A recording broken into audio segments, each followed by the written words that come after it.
Legend হওয়ার সব অর্জনই আছে, শুধু নেই বিশ্বকাপ। ফুটবল ইতিহাসের সেরা অন্যতম নাম, গোলের রেকর্ড, শিরোপা, প্রায় সবকিছু জিতেছেন তিনি। কিন্তু একটি ট্রফি এখনও অধরা, আর সেটি ফুটবলের সবচেয়ে বড় পুরস্কার ফিফা বিশ্বকাপ।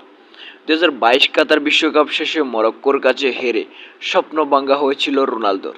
বিশ্বকাপ জয়ের স্বপ্ন যে তার ক্যারিয়ারের সবচেয়ে বড় আকাঙ্ক্ষা ছিল, সেটি জানিয়েছেন আবেগঘন এক বার্তায়। তবে 40 বছর বয়সে থেমেনি পর্তুগিজ মহাতারকা। 2026 বিশ্বকাপের জন্য দলে আছেন তিনি।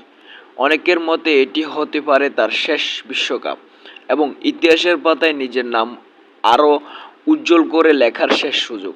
ফুটবল বিশ্লেষকদের মতে রোনালদোর অসাধারণ ক্যারিয়ারে আরও পূর্ণতা দিতে এটি বিশ্বকাপ শিরোপা যথেষ্ট, কারণ ক্লাব ফুটবল থেকে আন্তর্জাতিক অঙ্গনে সবখানে নিজের শ্রেষ্ঠত্ব প্রমাণ দিয়েছেন তিনি।